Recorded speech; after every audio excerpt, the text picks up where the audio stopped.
Hello, everyone, and welcome to Sovereign Love Stream. Hi, happy Sovereign Sunday. Thank you for joining us this week. We have an amazing episode today. I'm so excited about this. I'm actually nervous doing my own show because of how excited I am about this episode. Yes, he's been talking nonstop about it, and I'm really excited too. I think this is a really great, amazing topic. So we hope you guys enjoy it. We have a very special guest. We've been talking about having special guests on the show, and it's been a while since our last guest. So do you want to go ahead and introduce this week's topic? Absolutely. So we have here with us today, I'm so honored to have Adam Jackson of the Sacred Sons. And he is our esteemed guest today. Thank you so much for joining us, Adam. I'm going to unmute your mic. So there you go. Thank you, Danny and Vanessa, for having me on. I feel like our relationship has been weaving, over the past several months now. And it's beautiful to see you guys together as a couple and to be able to have this conversation together. Yeah. Thank you so much for coming on. I just want to give Adam a little bit of an introduction. Adam has been for the last several months a mentor to me, a brother, a friend. I have had such profound and deep experiences with him in brotherhood over the last few months that we've known each other. And I'm almost speechless with how he has impacted my life in just a few short months, and how the Sacred Sons, and we're definitely going to get into that, how the Sacred Sons have impacted my life. But first, Adam, why don't you give us a little introduction to who the Sacred Sons are and what you do?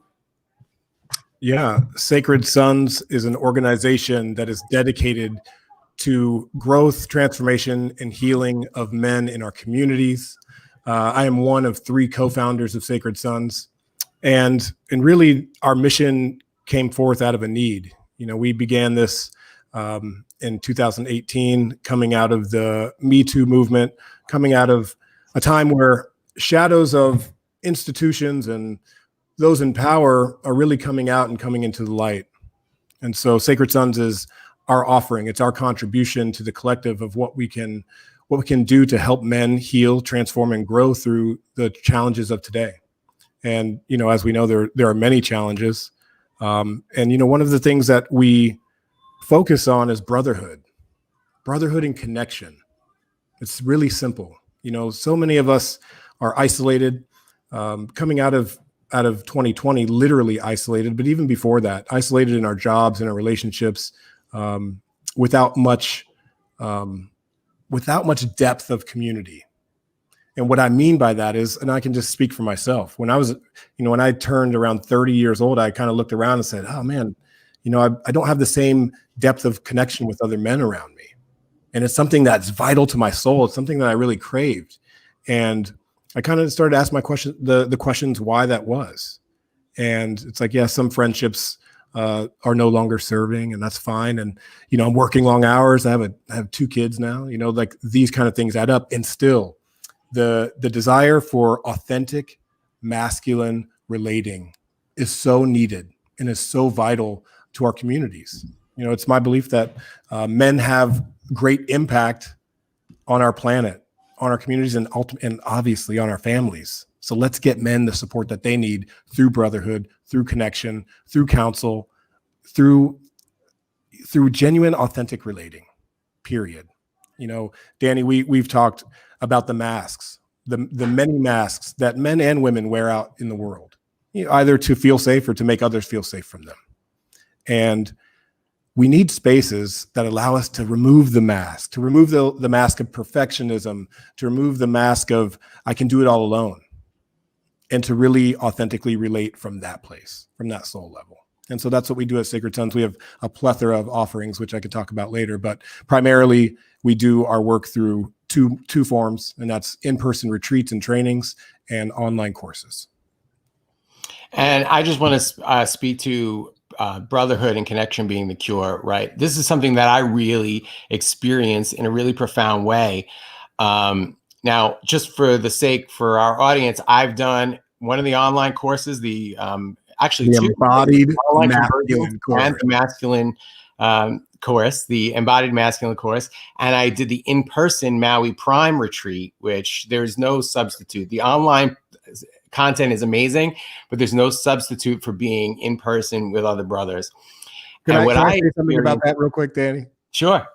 I like to say, because the online programming is powerful and it's like a really good microdose. But when you come in person to one of the retreats or trainings, it's a full dose. That is accurate for sure. Accurate.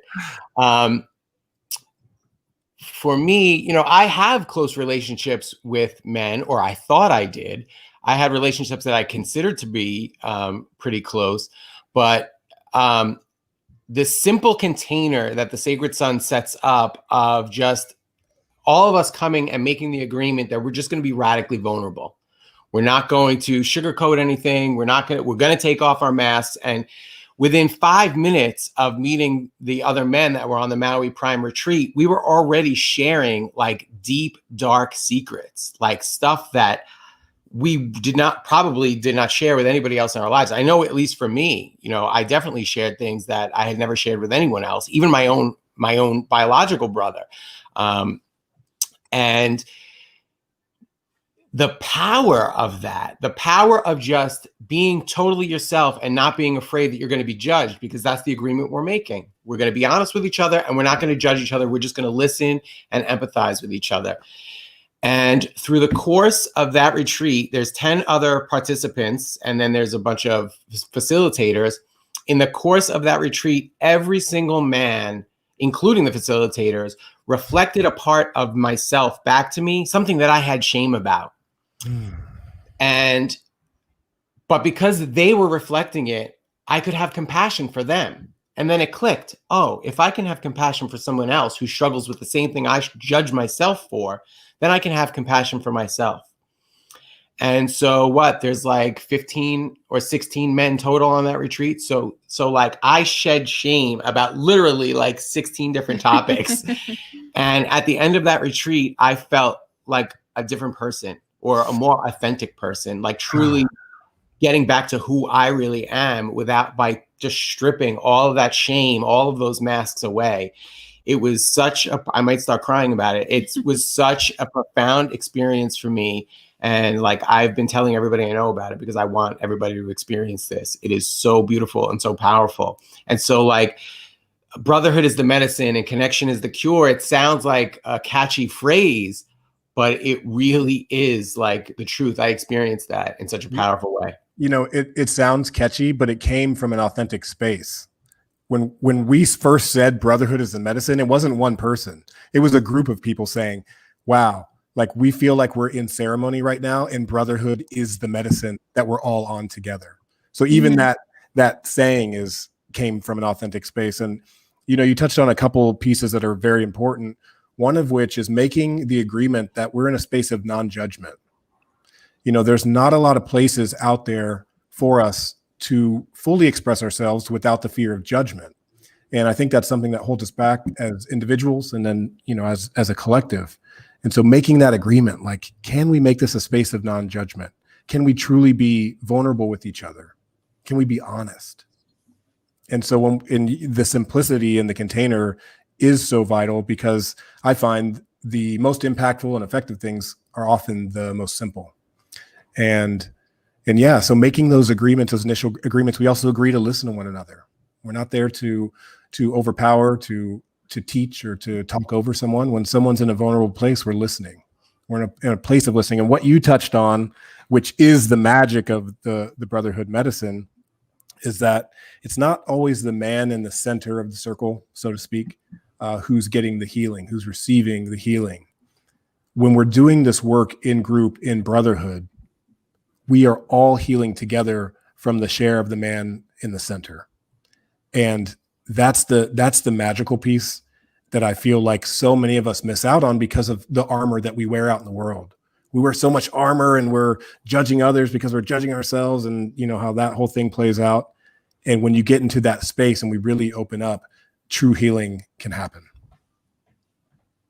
Yeah, absolutely. I mean, I experienced it, and I did not, as powerful as the online courses were, I did not it exceeded my expectations like immediately within the first day. Before the retreat even started, I was already texting her, telling her, oh my God, just meeting these men the day before the retreat started, I was like, this is already worth it. I'm already connecting and just feeling so much like love and validation just from people being like, oh, you know, that's cool. Like listening to me, actively listening, right? Like it's something that we don't experience in the everyday world. And it's sad, but you know what? Now we're bringing that home. Yeah. And it's important that both men and women find these spaces. And in my life, you know, when I was going through my most difficult challenges, separation through relationship, things like that, I was like, damn, who do I call? And I'm a part of many communities, but I still had that inkling, like, I don't know exactly who to turn to here for mentorship, to know if I'm, you know, making the right decisions, to know if I'm like able to actually honestly see the reflections that I'm getting from others in my life. And so I set out to create that space along with my partners, Albert and Jason McKenzie. And we all bring our own gifts to what Sacred Sons is becoming. And I say is becoming because it's unfolding, and we're adding new offerings, including a youth program that we can talk about as well. But, you know, I felt if I need a space like this, I know that there's other men who could benefit from this space. And when we, you know, in the very beginning, in the early days, we said, can we get 30 men to show up for a retreat like this? Can we pull guys together to buy in, to believe that we can do this together? And looking to get 30 men, we had 75 show up, and we were like, this is needed. Mm-hmm. This is truly needed. And, you know, I'm not so big on statistics, but, you know, male suicide is way up, especially through the pandemic. Addiction is way up. Overdose statistics are way up, especially in men and in young women. But, you know, like this is how we felt we could give back and contribute to the healing and transformation of masculinity on this planet, because it's needed. And we can look at the news. You can look to many places right now to understand the need for this. And right now it's about the willingness of men to step up. And I want to say this to you, Vanessa, because this is where I'm really coming from. The women and the children are asking the men of this planet to step the heck up. Yes. I don't know if y'all caught. So to step the heck up, take this planet back, take our power back as men, as leaders, as sovereign beings on this planet. You know, those in power, they are also men, and they are men who can be corrupted. They're men with their own misalignments. And I pray that they do their inner work. And so, you know, I'm going to continue to bring this work to as many people as we can, because this is a long game. And the evolution of masculinity, this is a big thing to claim to take on, you know. But what that really looks like is being here for the long run. And so it may not be directly the Koch brothers, let's say, but what happens when their grandkids come to a Sacred Sons event and get cracked open? You know, like think about it on this level. And then aside from that level, if one, like I love to say this because people often ask me, does this work really impact the planet? And if one man goes home and he's more present with his kids, he's more loving and tender and listening to his wife, then that's enough. That's enough. We don't have to shift the entire planet at once. This is about impacting men in their hearts and in their homes.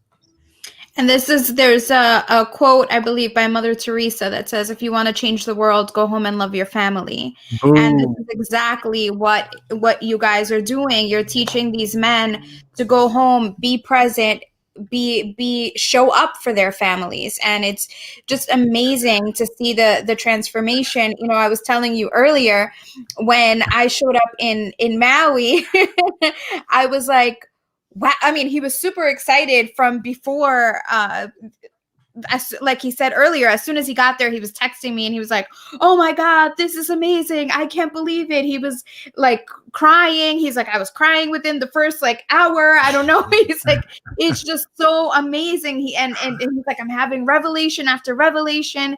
And it was so beautiful. And when I showed up, there's a part of me that was like, wow, it's the new and improved Danny, but it's not a new Danny. It's the real Danny. It's the authentic Danny that's no longer no longer has the need to put on those masks, especially for his partner, right? You know, sometimes we love people, we love our partners, but we're also afraid, and we put up these masks, we put up these walls, and it's in an effort to protect ourselves from getting hurt, but we're also shielding ourselves from that true authentic love. And so as he removes all of these masks, our love is just like a million times better. I mean, we've been engaged for 3 years, talking about getting married for 3 years, and it just happened from one day to the next where we were like, yeah, let's do it. Tomorrow we're on the beach with Kale, and he's performing the most beautiful, sacred ceremony we could have ever asked for. And it was perfect because that love was flowing through so strongly without anything to block it, without anything to filter any of those emotions. And it's so beautiful. And I was so happy because I have seen that Danny. I know that Danny was there. I've always known that Danny was there. And it, you know, as women, sometimes it's frustrating because we are able to see our men, and then we wonder why they're hiding from us. Why are you hiding from us? I'm right here. I'm ready to love you. There are so many women that are ready to just love unconditionally, and men are afraid. It's really what it is. They're scared, and like you said, there's so many men out there that don't know who to turn to, don't know who to be vulnerable with. It's scary. This world has not been easy for the men at all. I mean, it hasn't been easy for women either, but for men, it has shoved you guys down and said, shut up about your emotions. You can't feel that. You can't say that. You can't be affectionate with other men. You can't hug other men. One of the most beautiful things for me in Maui was the day before we came back. We were at a get together with a few of the other guys, and Danny hadn't seen them in a few days, and it was like they were all just like hugging each other, and they were the most beautiful, amazing hugs I had ever seen men share. And I can't remember who it was, but somebody was like, I'm sorry, Vanessa, but we all fell in love with each other during this retreat. I was like, I am here for it. Yes, this is what we need. We need men to love each other. Yeah. I mean, that's the healing work. That's the healing work. Absolutely. And man, the hugs are real. The hugs are real. The smiles are real.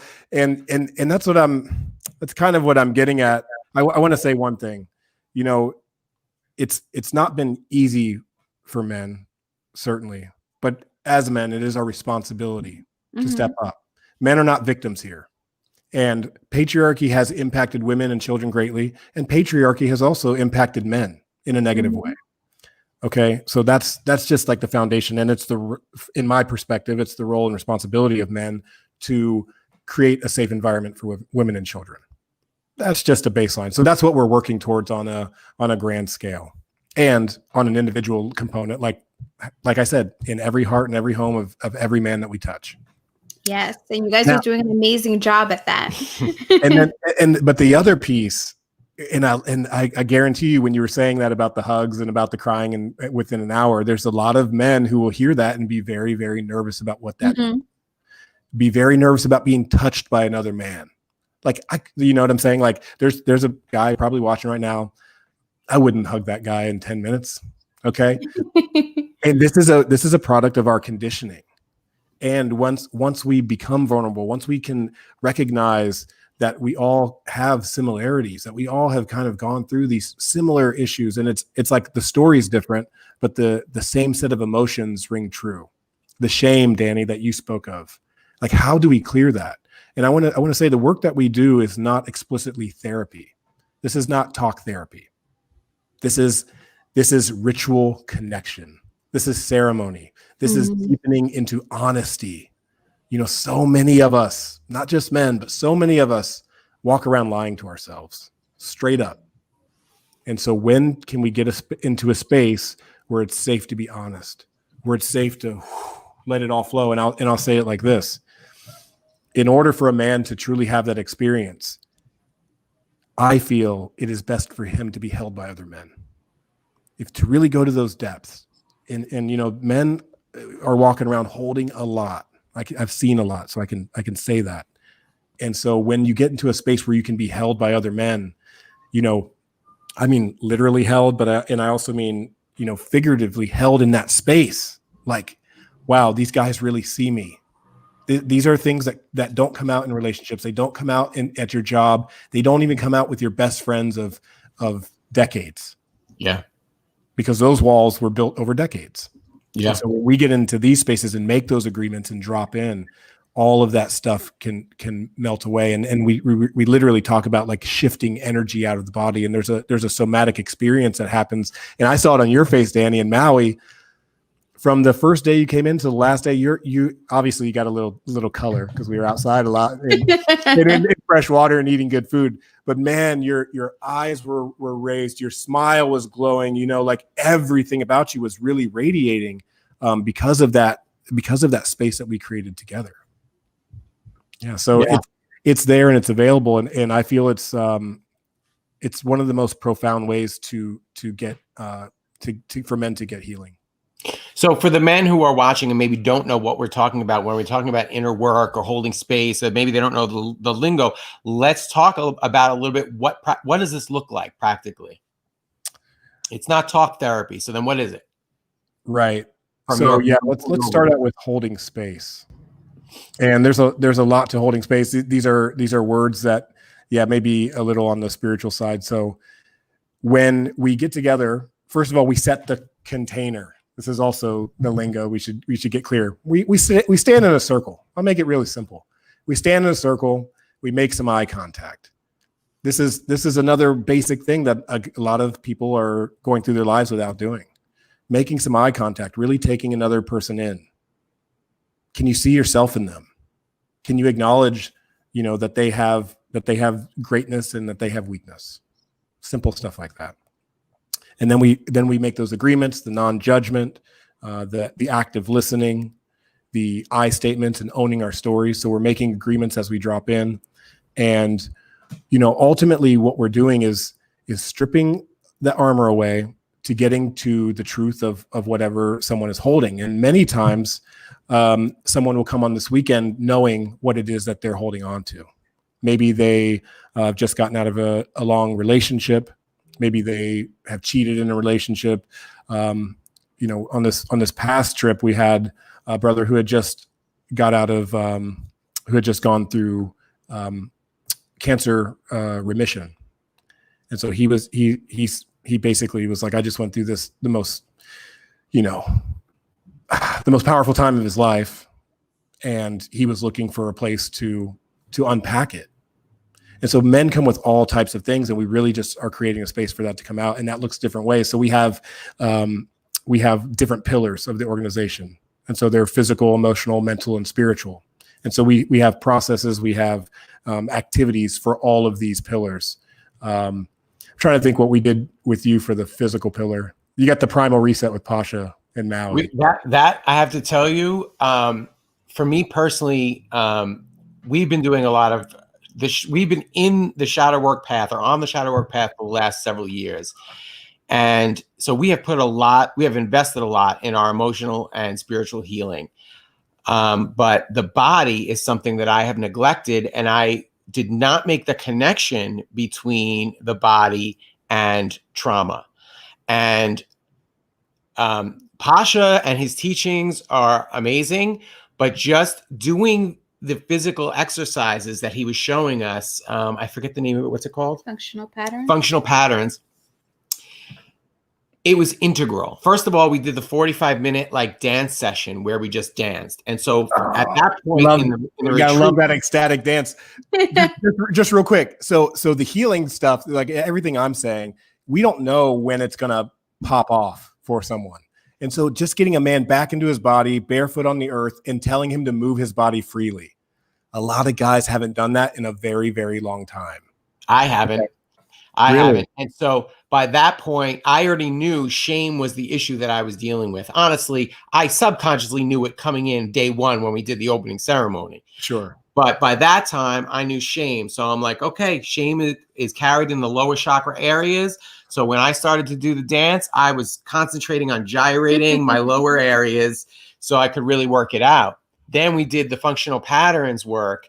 And I know that doing those exercises was integral in helping release some of that stuck energy so that I could release that shame. And I would have never thought prior to that physical exercise or physical movement is so crucial to releasing emotional trauma. Yeah. And that's what I learned during the primal reset that day that we did that stuff. Yeah, I feel for both men and women, it's imperative that we get into our bodies. We spend so much time in our heads, from an early age, we're in school and told to memorize lots of things. So we are put into our heads and we're told to sit and listen and be in our heads. And it's really important as adults that we get back into our bodies and start moving that energy, because that shame, that guilt, that anger, that rage that's being suppressed, kind of in the way that you showed with your body, it's like, pushing all that down. Ultimately, it will come out sideways. And we see it come out sideways in all types of ways, whether that's verbally, whether that's physically. It comes out in all kinds of ways.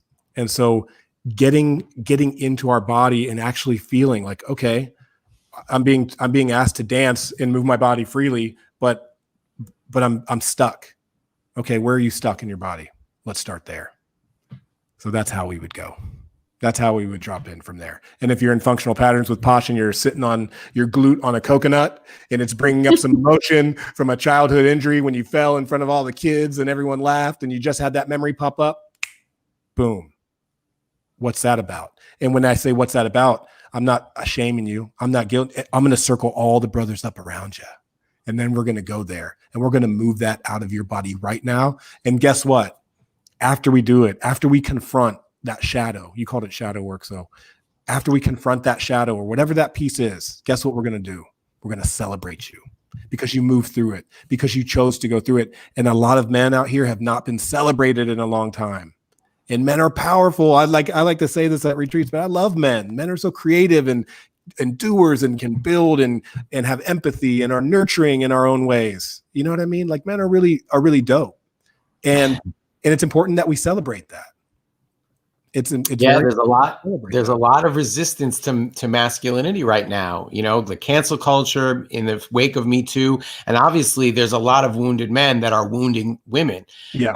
And so, I'm a supporter of Me Too, and like you said before, of us taking our responsibility seriously to provide a safe space for women to be able to move in freedom without fear of our reaction or these things.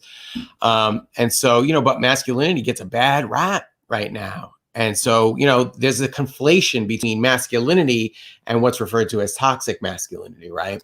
Yeah. So let's talk a little bit about what healthy, balanced masculinity looks like. Sure. So this idea of healthy masculinity, I've said it a lot myself. And what I've been coming around to is that what we should be speaking around is honest masculinity. And what I mean by that is getting to the vulnerable places that we can actually. Oops. Am I still there? Yeah. Yes. Sorry. So getting to the places where we can remove some of that quote unquote toxic energy. Let's just call it toxic energy. And let's say that's a real thing. The way that we like to say it is misalignment. And what that can look like is exactly what we've been saying. So you're carrying some shame, some trauma, maybe from a breakup, maybe from abandonment, like an abandonment wound, really deep stuff. You get in a relationship, your girl decides to leave, and it's going to come out lashing. It comes out sideways. It comes out in, let's say, verbal abuse. How can we get through that? How can we pull a man into a center of a circle and go not back just to this lashing out that he just had, but back to that deep wound that he has faced around abandonment? Because it's not been looked at in a long time and it's deep. And so we create that structure, that space for that to come out. And so what we don't want to have happen is for it to come out in spaces that it's not allowed to be seen. And so if we're being honest, so I'm coming back to honest masculinity. If we're being honest, yeah, you do have that rage. yeah, man, like I feel that. I feel what's coming from you. So can you let it out here? Can we move that energy out here where it's safe? So that this is how I feel we get to healthy masculinity. And again, we have to look at it from all fronts. It's not just like sitting in therapy. It's like we're looking at it on the physical. How are you taking care of your body? What are we taking in? We look at it on the emotional, like, we look at it in all types of ways. So I kind of want to pass it back to you, Danny, to comment on like the holistic nature of the experience. Yeah. It's one thing if I say it, but it's like, yeah. if I start to talk about, how I'm going to bring a guy to a retreat and we're going to talk about spiritual healing, it's one thing if I say it, but there's a spiritual element that is at play here. And although it's not dogmatic and, we're not religious in that way, there's a spiritual element to human relating and being in connection with each other and with the land that is really vital for us to heal and for us to detoxify. While you were talking about that, what I was thinking about was the Forge. Yeah. And just quickly, the Forge is kind of like this area where we all get together and we deal with some of these deep traumas. And so for one of the brothers, and it's the experience is tailored to however the brother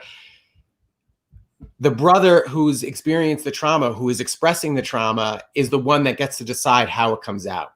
So one of the brothers was dealing with anger.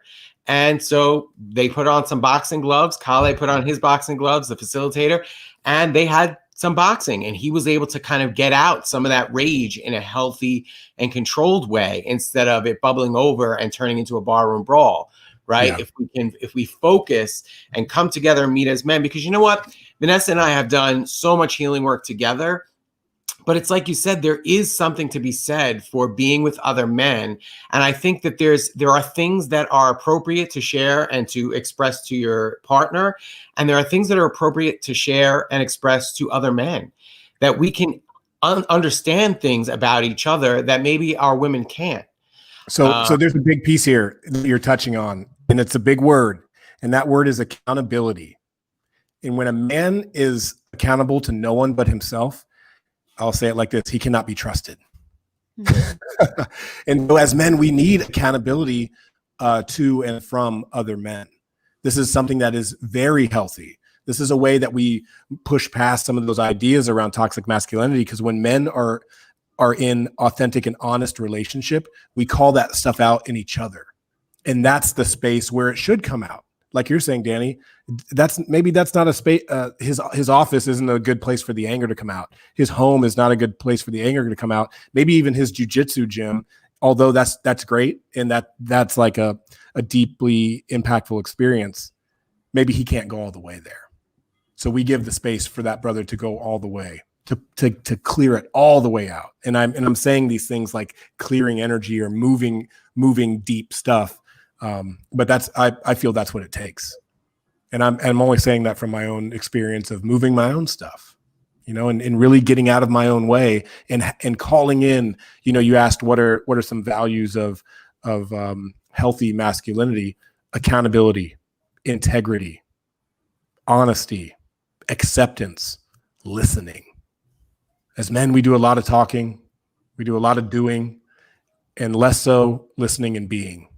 And so we practice that. And so these weekends, this is our training ground to go and practice this stuff. And, Vanessa, you're saying upon receiving Danny, you felt the impact of his presence. Presence is like the biggest key to a lot of this stuff. So yeah, I mean, that's how we can transmute what's out there is called toxic masculinity into what I'm calling honest masculinity. And even if we, like, let's say that I used the example of abandonment, that abandonment piece is still going to be there for that man.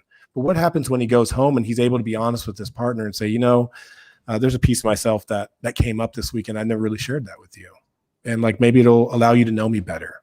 You know how many women actually would love to hear that from their men? Yes. Just to know their men a little bit better. But as men, we're taught, no, that vulnerability will she'll run away from you. But it's actually the opposite. Yeah, that's the huge fear. Go ahead, We used to have this this very same conversation in our relationship about like things that Danny would hide from me early on in our relationship, because he said if she knows who I am, she's not going to want me. She's not going to love me. And for me, it was like, I'm ready to love you. Just show me everything. I want to see all of you. I'm willing to love all of you. And you know, it is interesting. I think that as women, I think as human beings, we can see each other.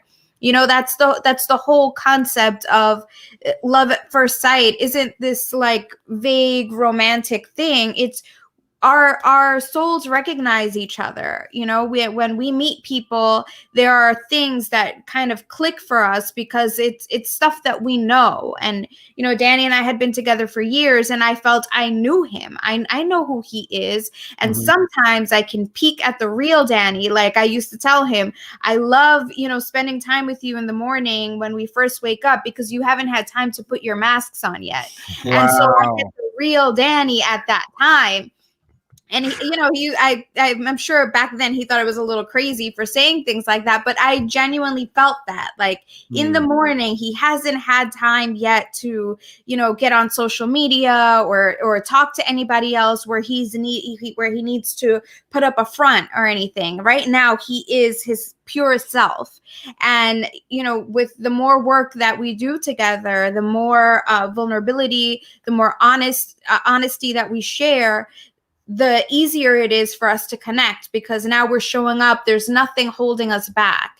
You know, these little lies, these things that we don't want to share because we're afraid of being judged or shamed, those hold back a little, that hold us back from loving each other that much more openly.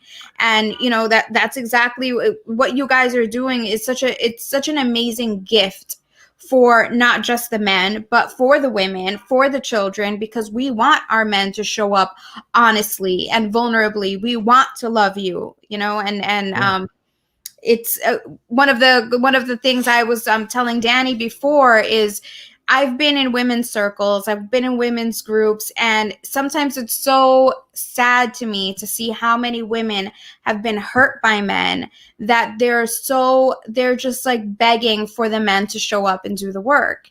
And it's frustrating. And so sometimes these women's groups become male bashing groups, and it's frustrating. And you know, my best friend and I have talked about being in women's circles and just kind of having to exit the circles because we don't want to be in a man bashing group.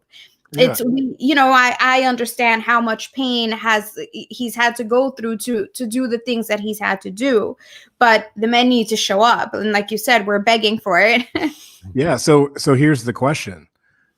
Why are men not showing up in the first place?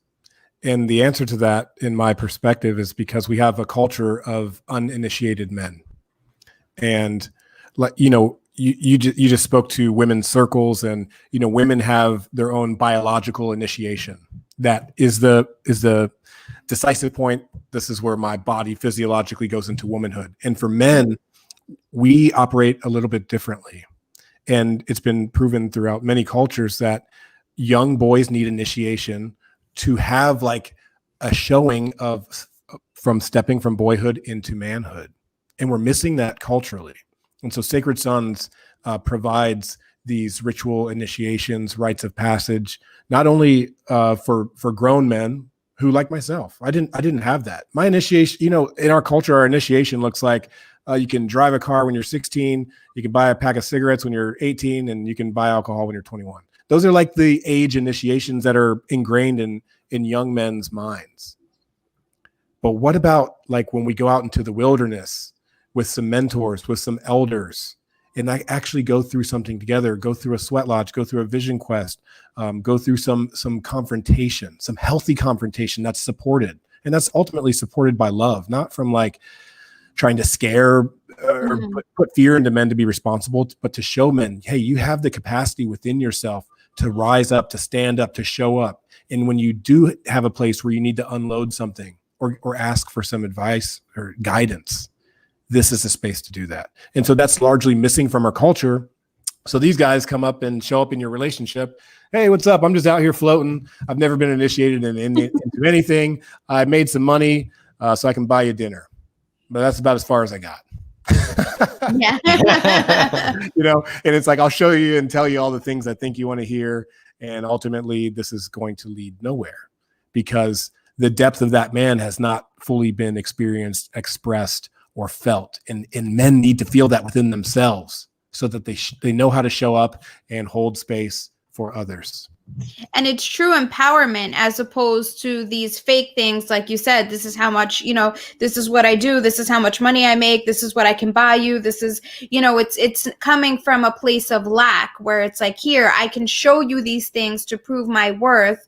But a true empowered man doesn't need to show anything off. He just is. He just shows up, right? Presence. With integrity. Yeah. With presence.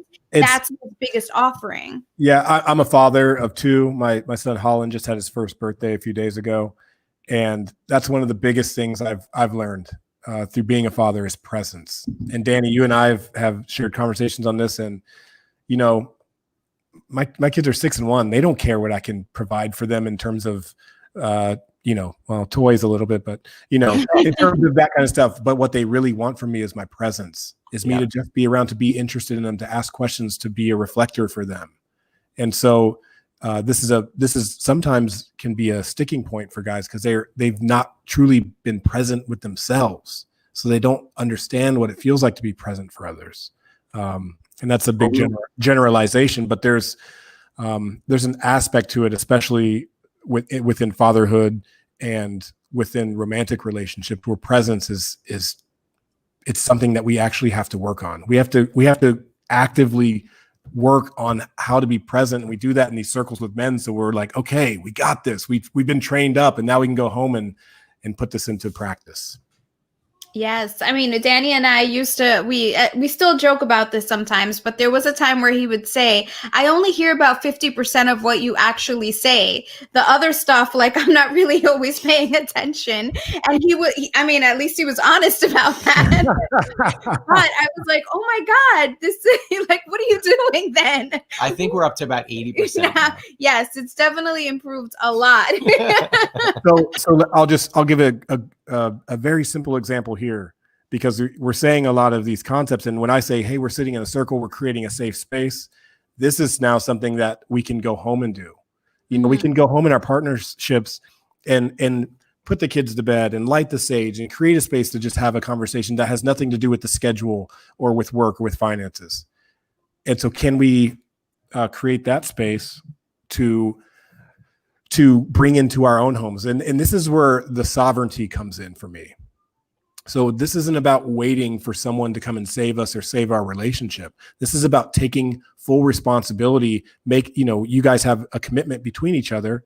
So like speaking about that commitment, what does our love mean to each other? Like, can we create a space to have these type of conversations that go really deep, and not just do it, between dinner and bedtime? Actually creating the space to do that, I think is super healthy and actually creates sovereignty within the relationship.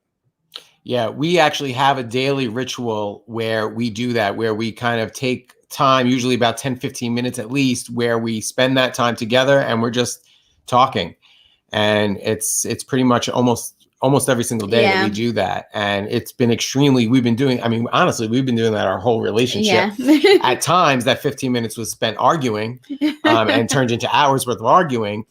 But now, because especially for me, being able to let go of a lot of the shame, I can be radically vulnerable with her because I'm not afraid of being judged by her. I do understand that she loves me unconditionally, and I now love myself unconditionally.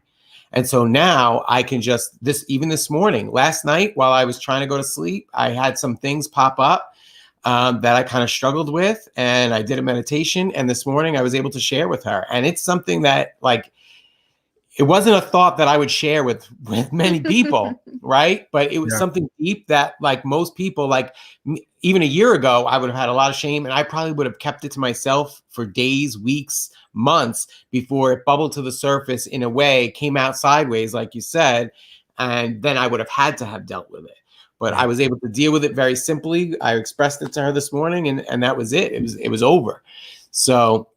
And I think that, you know, over the course of our relationship, when we went to really dark places, a lot of it was stuff that was just bubbling there. It was festering in constantly, where we were just, you know, he was afraid to say something to me and he would keep it to himself, and then maybe later have another thing, that another layer added to it. And it just kept building up and building up. Me, I talk about my feelings and my emotions all the time. And there would be moments in our arguments where Danny would say, you think I don't have feelings like this? That I just don't I'm just not going to tell you every single time I feel it.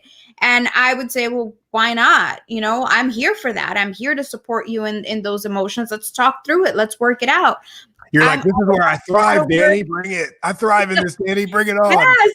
It was my own shame and me judging myself that would not let me express it. And so because he was afraid of being, I was always so confused. And I always joke that I'm like, I thrive in the shadow work. Like this is my jam. I love doing shadow work.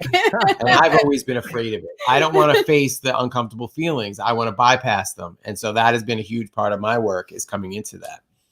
Yeah. For me, I thrive in holding a safe space for others. I really appreciate being in that role. And what happened for me is as I was getting more and more involved in men's work, there's a funny story I tell where I was holding a brother's feet, sometimes we'll hold a man's feet to the ground to kind of ground him as he's standing and talking. May sound weird, whatever. But, as this brother was going through his own process and speaking to his story, I'm holding his feet and I'm doing my best to listen. And at the same time as I'm listening and drifting into my own thoughts while holding this sweaty, stinky feet, I was like, if I can stand here and hold space for my brother like this, why can't I hold space for my woman when she's crying and that she needs me to stand and hold it? Or for my children, when they really just need me to be there and to hold them. And so that's what I'm saying. Like when we do this men's work, or what we call masculine alchemy, it's really training us to understand that as men, we have the capacity to hold that space. And it's a different type of nurturing that we have. It's command, it's power, it's presence, and it's trust. And men have this, we really have it, and we just need healthy outlets to train and to practice. Absolutely. And I experienced it firsthand, and it is a beautiful thing. And you know what? It's not scary. It's a little intimidating going in at first. Oh, we're all shaking in there, bro. It's scary. But then it just starts to flow and you feel so comfortable doing it. Yeah. So, and then it's just like a roller coaster ride, and it's hard work, but also a lot of fun. So I don't want anybody to think like, oh, these retreats, it's like going to a therapist for a week. No, there's a lot of fun. We had a great time, but we're also doing a lot of important work while we do it. Yeah. And on top of it, it's all connection. We eat a lot on Maui, especially. We eat some really great food, and we're in a really beautiful place. We have some amazing excursions to, waterfalls, all the really good stuff. And we keep it sacred. And so it's not like we're just going to go play in the waterfall and splash around. It's like our brother Kale, who's native to Maui, he guides us in a prayerful way, in a silent hike, with intention. Everything that we do on these weekends is done with intention. And so that's where the spiritual element comes into play. And I think this is another aspect of our daily lives where we're not showing up in intention. We're kind of going through the motions, but not really honoring the why and the importance of why we're doing what we're doing. So no matter what it is, it's like we allow these men to move through these weekends with deep intention. We go back into our own lives, and as we integrate these things, we move through our own lives with much more intention. Does that make sense? Absolutely. Yes. Yeah, because I lived it. Yeah, and there's many different ways that can look, between all of the different pillars. But it's important that men get their feet on the earth, that we drink clean water, that we get the sunlight, and that we get the brotherhood connection. Amen. Yeah. Yeah, I would love to play this "All of You is Welcome Here" video. I think it's really powerful, and it'll give a really good tease of what's in. So, can I give it a little preface before you play it? So everything that we've just said sounds very loving and very soft. And when I'm saying that we are initiating men, watch this video and understand that this is a ceremony. What you're doing is a ceremony. It's a celebratory ceremony.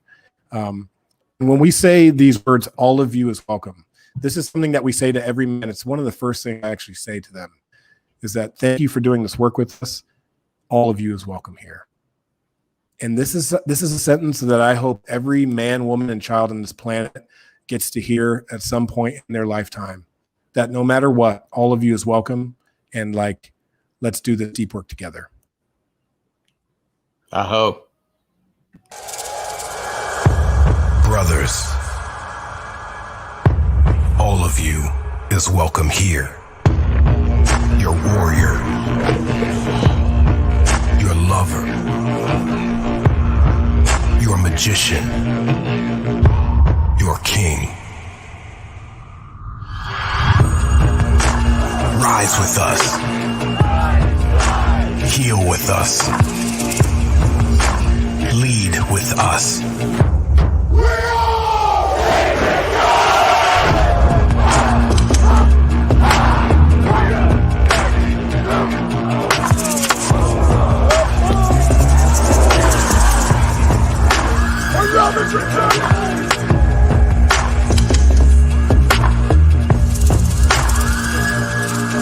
Join us for the embodied masculine experience.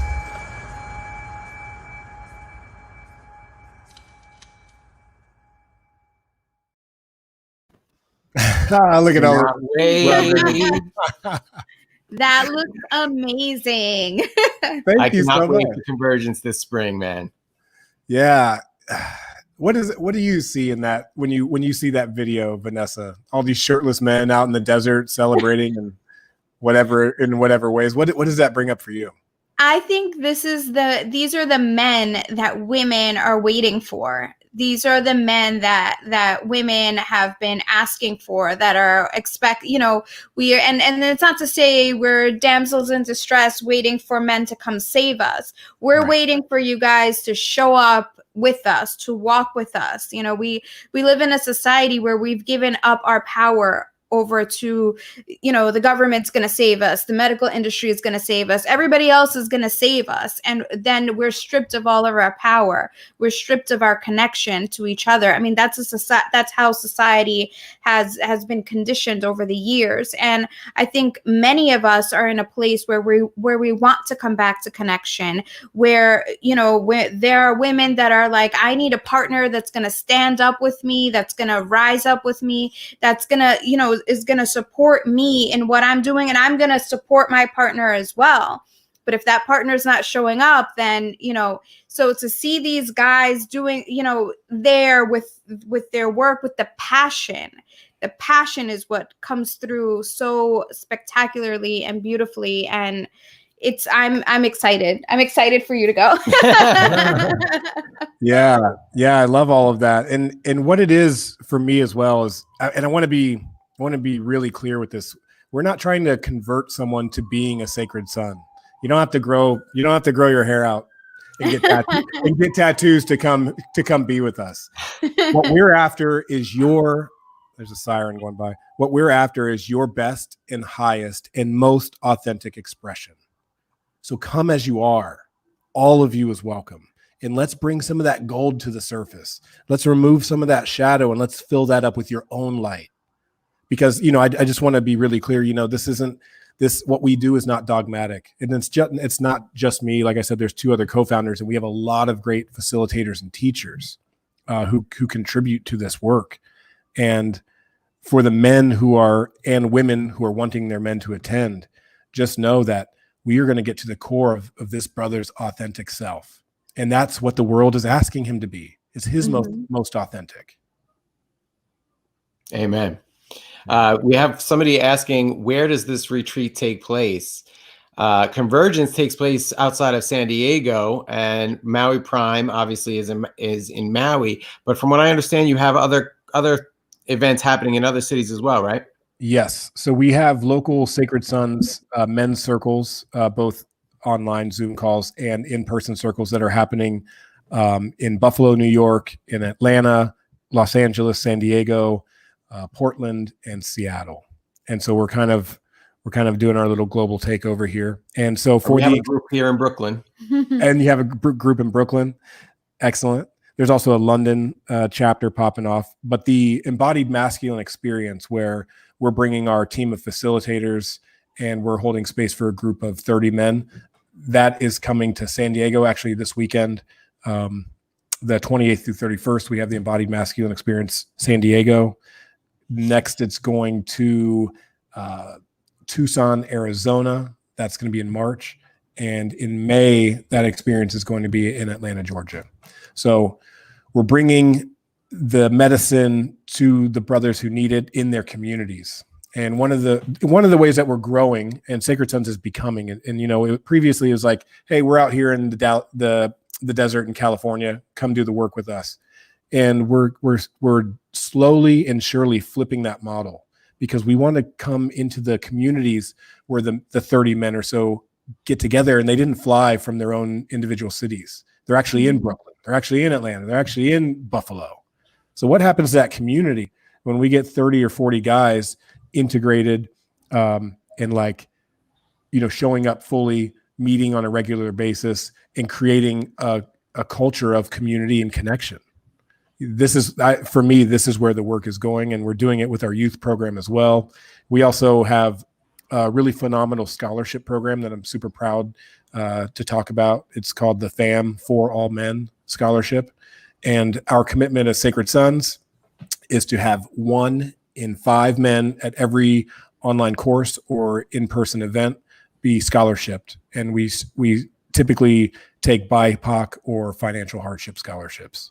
So 1 in every 5 men at all of our offerings is coming through our scholarship program. And this work is not just for the well-to-do. You know, it's a big part of my mission is to invite all men into this work. And Danny, you can speak to this, but the diversity of these containers is key. It's important that we have men from different backgrounds, different settings, because that makes the work more juicy. It makes the medicine, the brotherhood medicine, that much more powerful. It creates more empathy. When we have men coming from different walks of life, different cultures, coming together and sharing, and we all have the same intrinsic like traumas and same struggles, and we're all getting together, and it's like, oh, you feel that too?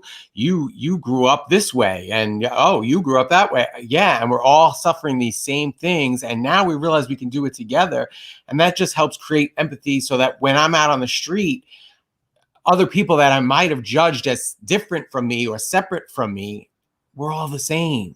Yeah. So that empathy comes home into your real life, and it's literally life-changing. It's like, I don't know if this sounds like corny, but it really is literally life-changing. And what you're speaking to specifically with the eye contact, when I go home from one of these weekends and I walk down the street here in San Diego or down by the beach, I look men in their eyes.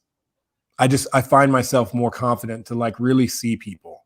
And this is something I feel like, man, we're talking about, you know, metaphorical masks, but now that we're in a culture due to the pandemic where we're having literal masks over our face, the eye contact is even more important. Mm-hmm. Yeah. Like, can we acknowledge each other? There's something between acknowledgement, acceptance that we need to do a little bit better job of out here in our different realities, let's just say. And so like coming back with that, like with that fire and that intention that you just spoke to of like, we're all the same. And I see you, can you see me? Kind of a reciprocal piece that's happening. Like that's powerful stuff. And it's very simple, but it's very powerful. Absolutely. Yeah. By the way, everybody, the link to Sacred Sons is in the video description. You can get more information about all their offerings there. Adam, why don't you talk a little bit about the foundation and the fundraiser you're going to be having on Tuesday? Yeah, let me see. So the Sacred Sons Foundation is our nonprofit arm. And the reason we decided to do that is because we want to bring this work to more men. And so Sacred Sons is a for-profit business. Our retreats cost whatever they cost to attend. And we wanted to make it accessible for all men to show up. And so the foundation, we're doing a fundraiser called Our Future for Our Future. And we're doing a free online benefit concert on Tuesday from 6 to 8 p.m. PST. And we're featuring musical acts, Sam Garrett and Molly Mendoza, who are friends. Rising Appalachia is going to be playing. We have Marco Malbach. Who else do we have playing music? Paul Isaac is going to play some songs, and Marco Malbach is Cocoa Bones. There's going to be some artists that have pieces that we're going to auction off as a part of the benefit.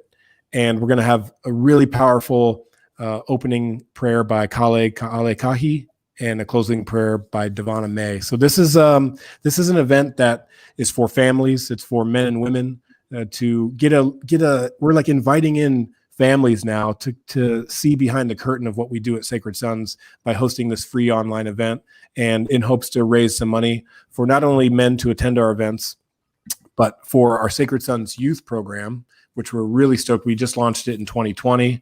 The pandemic hit, and it was the perfect time to launch this online program and getting the youth to connect in these ways as well. So we talk about rites of passage that many men don't have. So creating this online program is in some way, it's a model of a rite of passage for these young men to go through youth mentorship with many of the Sacred Sons facilitators. What age do you start with the youth program? We have 2 cohorts. We have an 11 to 14 and then a 15 to 19. Wow, powerful. Yeah, and those are led by our brother Trevor Spring. He's on Oahu, Hawaii. Trevor comes from a long background of doing youth mentorship, physical training, and all types of sports-related education. And so he's been at the forefront developing our youth program. And the intent and the idea is that ultimately we're going to be doing rites of passage weekends with youth and mentors, as well as father-sons retreats, which I think will be really powerful. And so this fundraiser is really just giving us the ability to bring these things through. The other thing I know about men is we like to contribute, and we can really make things happen. And what's been happening with Sacred Sons and why we've been able to get so many of these programs off the ground and launched in a really powerful and successful way is because of the willingness and the wanting of men to contribute and wanting to show up as mentors, wanting to show up in these different ways to give back. And I think it's important that as we do this work with the Sacred Sons Foundation, we're going to find new and creative ways to give back, primarily to the youth. And I have some other things down the line that will include women, children, and families, because where this is going, it's not limited to men's work or men's healing. Where we're going is actually like for families and to be inclusive of community. But before we do that, we got to get the men right. Simple as that. I love it. Yeah. Wow. So join us on Tuesday. I'll be emceeing or hosting it. And like I said, we have some amazing musical guests. We're going to show some beautiful art. Kale is going to, just show up for the opening prayer and drop in, to feel the vibe of what we're doing, what we're cultivating here. It's absolutely free. You don't have to donate to show up and be a part of it. You're probably going to hear a lot of Sacred Sons talk, and that's great. But show up and celebrate with us. It's a part of the thing that we do best that I don't feel like we talk about enough, is like we really do a good job of celebrating. You know what I mean? And in our culture and what's going on in the world, there hasn't been a lot of that, especially this past year. So I think it's important to create an optimistic outlook on our future. And as leaders within our communities, it's important that we envision a future that's better, not a future that we're not stoked to go into. So let's continue envisioning a better and greater future for ourselves. And that's I think what you're going to get out of Tuesday's event. Awesome. Adam, thank you so much. It has been such a pleasure to have you. I miss you, brother. I really do. I want another big Lionheart hug. I can't wait to see you again. I can't wait to see you again, man. And if you're coming to Convergence, I'll just drop it here. Convergence is going to be in late April. We're going to be announcing the dates in the next few weeks. But the Convergence is our crown jewel event. So this is a gathering that's happening in Jacumba, California, and this is where we really bring it all to the table. We bring all of our facilitators. It's a convergence for us as well, just to see each other. And like Danny, you've been a part of different offerings. So this is a convergence for us to reconnect. And so we do an annual piece where all the brothers can get together.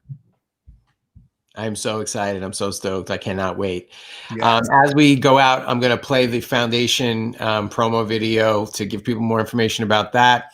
Thank you so much for joining us. Thank you. Thank you so much for all of the work that you're doing. Thank you for showing up. Thank you for joining us. Thank you for everything that you've given us. Wow. I am so appreciative. I don't have the words to thank you. Yeah. Received. You're welcome. And I love your story. I'm like so appreciative of the way that you guys put your relationship out there. And I was so honored to see you guys get married on Maui after Danny and I connected through our podcast. We had talked about this episode I recorded with Kale, and then all of a sudden Danny's in Maui with us, and now your friends and Kale's marrying you. Like this thread was such a powerful experience, even for me to witness. So I love your love. I love what you guys are creating over there. Thank you so much. Thank you, Adam. Love you, brother. All right. Peace, guys. Much love. Talk to you soon. Don't go anywhere. Check out this video, and you're really going to love what Sacred Sons is offering. If you have a man in your life, or you are a man, or you have kids and you want to get them involved, check it out. The link is in the video description. You will not be sorry. No matter what program you decide to get involved in, you will not be sorry. Check out Sacred Sons at sacredsons.com. And here's the video. Peace, family. My name is Adam Jackson. I'm a co-founder of Sacred Sons. And now the Sacred Sons Foundation is here for our future. This particular initiative is focused on two groups. We're focused on working with young boys ages 11 to 19 and providing them scholarships to our youth mentorship program, as well as our FAM program, which is For All Men scholarships for men from the BIPOC community and those with financial hardship to be part of our experiences. A big part of my mission in co-founding Sacred Sons is to invite in more men of color into this work. Men who want to be leaders within their own lives and their families, within their communities, and ultimately to lead and steward the next generation of young men into our future. So what is our FAM, For All Men commitment? That looks like 1 in 5 men at every Sacred Sons event, every training, every online course is scholarship and funded by you. We need your support to make this a reality. We're already scholarshiping in men. We want to bring this work to everyone that we can reach. Specifically, we're looking for Black, Indigenous, and men of color to join this movement because together we rise. The Sons Youth Program is an online program. It's a parents support network. It's a rites of passage experience. One of our fundamental intentions in all of this work is to come back to the foundations and the fundamentals in being in relationship with masculinity. Providing access, a door, a window into opportunities for young boys to be part of an experience that they otherwise wouldn't have in their local community. So your generous donation will support 12 young men to have 6 months sustained of transformative experience working on supporting these men to lead lives of integrity, to be self-reflective, to learn vulnerability and trust, and learn how to communicate and listen deeply. With the Sons commitment, we are creating that opportunity for young boys to connect with positive male role models. To bring the youth back into nature, to have embodied wild experiences for themselves. The age of these young boys that we're going to be bringing out, as we all know, is a very malleable time. And that's the type of time that is very impactful to be spending outside in connection with themselves, in connection with the land. And this is my ask to you. Make a contribution today for our future, for all men. No act or contribution is too small in this time. And we ask you to join us, knowing that the future is brighter because young boys and men will be scholarships as part of the Sacred Sons Foundation to our offerings and have the experiences they deserve to be met by other brothers who meet them with love, compassion, and an open heart. And with the foundation from Sacred Sons, it's about the participation of planting those seeds for the future generations to come. And what's important about these kinds of connections is when you can see yourself as a small part of the bigger story that plays out around you, then you can understand that it's not always about you, and nor should it be. But your ability to contribute is what enhances the overall experience of yourself and all your relationships that you have. And that's where it comes from. So with that, I just wanted to say thank you. For our future! For our future! For our future! For our future! For our future!